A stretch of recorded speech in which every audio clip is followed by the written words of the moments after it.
नमस्कार. आजच्या व्हिडिओमध्ये मी तुम्हाला गुढीपाडवा 2025 मध्ये कधी आहे, गुढी कशी उभारावी, कोणत्या वेळेमध्ये गुढी उभारावी, त्याबरोबरच गुढीची पूजा नक्की कशी करावी, गुढीपाडव्याचं वैशिष्ट्य काय, महत्त्व काय, गुढीपाडव्याची सुरुवात कशी झाली, याबद्दल बरीच माहिती सांगणार आहे. पण त्याआधी तुम्ही चॅनलवरती नवीन असाल तर चॅनलला लाईक करा आणि सबस्क्राईब देखील करा.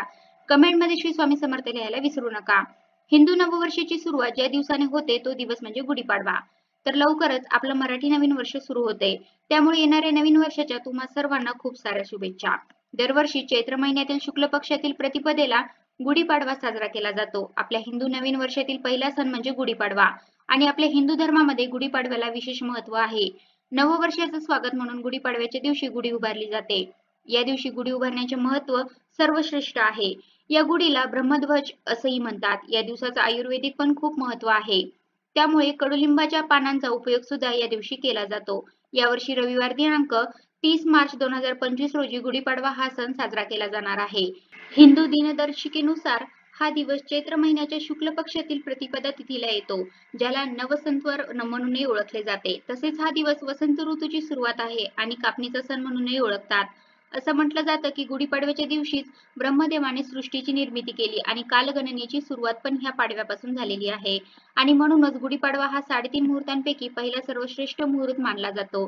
तर यावर्षी चैत्र महिन्यातील शुक्ल पक्षातील प्रतिपदा तिथी 29 मार्चला दुपारी 4:27 सुरू होईल आणि दुसऱ्या दिवशी म्हणजे 30 मार्चला रविवारी दुपारी 12:49 संपेल. त्यामुळे उदय तिथीनुसार गुढीपाडवा रविवारी 30 मार्चला साजरा केला जाणार आहे. शालिवाहन संवत्सराचा हा पहिला दिवस आहे. वेदांग ज्योतिष या ग्रंथात सांगितलेल्या 3.5 मुहूर्तांपैकी हा एक पूर्ण मुहूर्त आहे. त्यामुळे हा संपूर्ण दिवस अतिशय शुभ आहे, कारण 3.5 मुहूर्तांपैकी एक पूर्ण मुहूर्त म्हणून गुढीपाडव्याची ओळख आहे. त्यामुळे या दिवशी तुम्ही कोणतीही वस्तू खरेदी, वास्तू खरेदी, नवीन व्यवसायाला प्रारंभ, नवीन उपक्रमांचा प्रारंभ, सोने खरेदी, घर खरेदी, वाहन खरेदी इत्यादी सर्व गोष्टी करू शकता. म्हणजे या दिवशी तुम्ही मोठ्या प्रमाणावर गुंतवणूक करू शकता. त्यासाठी या दिवशी कोणताही मुहूर्त पाहण्याची गरज नाही. हा दिवस 3.5 मुहूर्तांपैकी एक आहे. त्यामुळे कोणत्याही कामाची या दिवशी जर आपण सुरुवात केली तर त्यामध्ये आपल्याला हमखास यश प्राप्त होते. गुढीपाडव्याच्या दिवशी मांगल्याचे प्रतीक म्हणून गुढी उभारण्याची परंपरा आहे. त्यामुळे सर्व मराठी लोक या दिवशी दाराबाहेर गुढी उभारून गुढीची पूजा करतात, कारण गुढी हे सुख समृद्धीचे प्रतीक मानले जाते.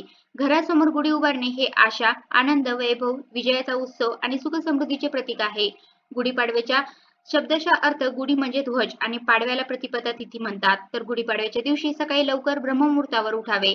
घराची सगळी साफसफाई, स्वच्छता करून घ्यावी. स्वच्छ स्नान करून नवीन कपडे परिधान करावे. या दिवशी अभ्यंग स्नान केले जाते. त्यामुळे तुम्ही अंगाला तेल, उटणे लावून स्नान करू शकता.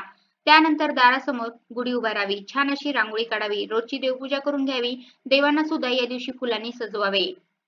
या दिवशी गणपती, शिव पार्वती, सूर्यदेव आणि नवग्रहांची पूजा केली जाते. गुढीची सुद्धा विधिवत अशी पूजा करावी. नारळ फोडावा. गुढी उभारण्यासाठी शक्यतो बांबूची काठी घ्यावी. बांबू हा वृक्ष वंशवृद्धीचं प्रतीक मानलं जातं आणि गुढी उभारल्यामुळे आपल्या वंशाची वृद्धी होते. आपल्या कार्याची उन्नती आणि भरभराट होण्याचं कार्य घडत असतं. म्हणून या वंशवृक्षाला रेशमी वस्त्र नेसवावे. बांबूच्या वरच्या टोकाला कलश उलटा ठेवून फुलांचा हार घालावा. लिंबाची पानं घालावी. पंचोपचार पूजन करावे. या दिवशी या पूजेसाठी नैवेद्य पण विशेष सांगितला आहे. साखरेच्या गाठी हार गुढीला अर्पण करावा.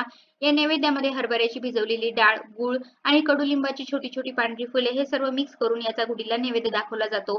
किंवा बऱ्याच ठिकाणी चिंचेमध्ये भिजवलेली कडुलिंबाची फुले असतात, ती घ्यायची. त्यामध्ये गूळ आणि हिंग टाकायचा. याचा पण गुढीला नैवेद्य दाखवून घरातील सर्वांना तो प्रसाद म्हणून द्यायचा आणि गुढी दिवसभर ठेवून सायंकाळी गुढी सन्मानाने खाली घ्यायची.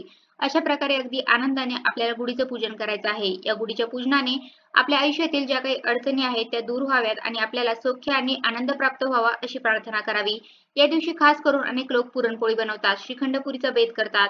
हा सुद्धा नैवेद्य देवाला दाखवला जातो, गुढीला दाखवला जातो. त्याबरोबर शेवयांचा गोड भातही बनविला जातो. या दिवशी नवीन पंचांगाचे पूजनही केले जाते. या दिवशी वडीलधाऱ्यांकडून वर्षभरासाठी शुभेच्छा आणि आशीर्वाद मिळवले जातात. या दिवशी मोठ्यांचे आशीर्वाद घेण्यासाठी आणि नवीन वर्षाच्या शुभेच्छा देण्यासाठी लोक एकमेकांच्या घरी जातात. मिठाई देऊन आनंद व्यक्त करतात. तर गुढी ही शक्य होईल तितक्या सकाळी लवकर उभी करावी. तुम्ही सकाळी साधारण 7 ते 9 या वेळेमध्ये पण गुढी उभारी करू शकता. प्रतिपदा तिथी ही 30 मार्चला दुपारी 12 वाजेपर्यंत आहे. तरी सुद्धा शक्य होईल तर सकाळी लवकर गुढी उभी करावी. दारी उभारलेली गुढी हे शुभाचं प्रतीक आहे. गुढी उभारल्यामुळे आपल्या आयुष्यामध्ये, घरामध्ये सुख समृद्धी येते. या दिवशी सर्व वाईट गोष्टींचा नाश होतो आणि त्यामुळे नशिबाने समृद्धी देखील मिळते, अशी पौराणिक मान्यता आहे. या दिवशी दाराला आंब्याच्या पानांचे तोरण लावले जाते आणि याच दिवसापासून चैत्र नवरात्र देखील सुरू होते, त्यामुळे हा दिवस अत्यंत शुभ आहे. त्यामुळे या दिवशी प्रत्येकाने आपापल्या दारामध्ये गुढी उभारायची आहे. तर अशा प्रकारे येणाऱ्या नववर्षाचे स्वागत करण्यासाठी हा सण प्रामुख्याने ठिकठिकाणी साजरा केला जातो. तर अशा प्रकारे आजच्या व्हिडिओमध्ये मी तुम्हाला गुढीपाडवा 2025 मध्ये कधी आहे, गुढी कशी उभारावी, कोणत्या वेळेमध्ये गुढी उभारावी, त्याबरोबरच गुढीची पूजा नक्की कशी करावी, गुढीपाडव्याचं वैशिष्ट्य काय, महत्त्व काय, गुढीपाडव्याची सुरुवात कशी झाली याबद्दलची सर्व माहिती सांगण्याचा प्रयत्न केला आहे. कसा वाटला तुम्हाला माझा आजचा व्हिडिओ कमेंट करून नक्की सांगा. धन्यवाद.